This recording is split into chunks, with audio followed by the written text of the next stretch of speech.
बहुत समय पहले की बात है। एक घने जंगल के बीच एक आश्रम था जहाँ एक महान तपस्वी साधु प्रहलाद तपस्या करते थे। वे अत्यंत ज्ञानवान, त्यागी और सत्य के मार्ग पर चलने वाले थे। उनका हृदय करुणा से भरा हुआ था और वे केवल ध्यान और सेवा में लीन रहते थे। उसी राज्य में महाराजा जय सिंह का शासन था। उनकी एकमात्र संतान रानी सुरेखा अद्वितीय सौंदर्य की स्वामिनी थीं, लेकिन उनका सौंदर्य ही उनका सबसे बड़ा अभिशाप बन गया था। कई राजा और राजकुमार उनसे विवाह करना चाहते थे, परंतु रानी का मन सांसारिक मोह माया से दूर था। वे आत्मा और जीवन के गूढ़ रहस्यों को समझना चाहती थीं। एक दिन रानी अपने महल से निकलकर शिकार के बहाने जंगल में आ गईं। घूमते घूमते वे आश्रम के पास पहुंच गईं। वहां उन्होंने साधु प्रहलाद को ध्यान में लीन देखा। उनकी तेजस्वी मुद्रा, शांत भाव और निर्मलता देखकर रानी मंत्रमुग्ध हो गईं। साधु प्रहलाद ने जब आंखें खोलीं तो उनके सामने एक राजकुमारी को खड़ा पाया। रानी ने झुककर प्रणाम किया और कहा, मुझे आत्मज्ञान चाहिए। मुझे बताइए कि जीवन का सत्य क्या है।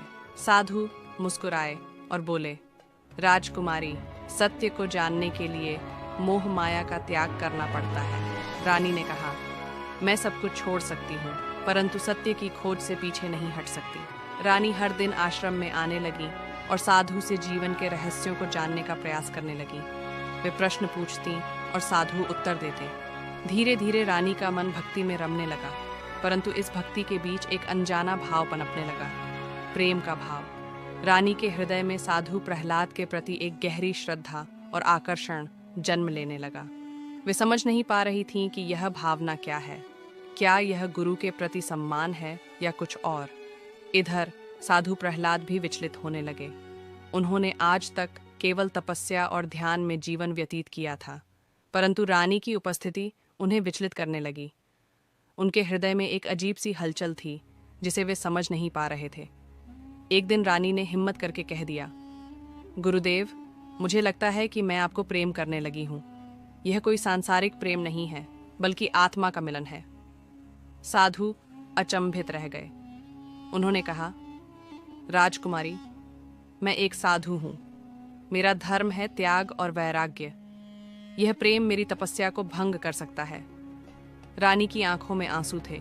उन्होंने कहा, क्या प्रेम त्याग के योग्य होता है? क्या प्रेम आत्मा की पवित्रता को नष्ट कर सकता है? साधु ने गहरी सांस ली और कहा, सच्चा प्रेम त्याग में है, बंधन में नहीं। यदि तुम सच में मुझसे प्रेम करती हो तो मुझे मुक्त कर दो। मेरा प्रेम इस संसार के परे है। रानी ने अपने मन को कठोर किया और प्रणाम करके वापस महल लौट आईं। उन्होंने राज्य का कार्यभार संभाल लिया, परंतु जीवन भर विवाह नहीं किया। वे सच्चे प्रेम की परिभाषा समझ गई थीं। प्रेम में त्याग सबसे बड़ा बलिदान होता है। साधु प्रहलाद ने अपनी तपस्या को और दृढ़ कर लिया। वे समझ चुके थे कि प्रेम केवल सांसारिक नहीं होता, बल्कि आत्मा का भी होता है। इस प्रकार साधु और रानी का प्रेम एक पवित्र भावना बनकर इतिहास में अमर हो गया। उनका प्रेम न मिलन में था, न ही वियोग में, बल्कि आत्मा के शुद्ध, निस्वार्थ और दिव्य प्रेम में था।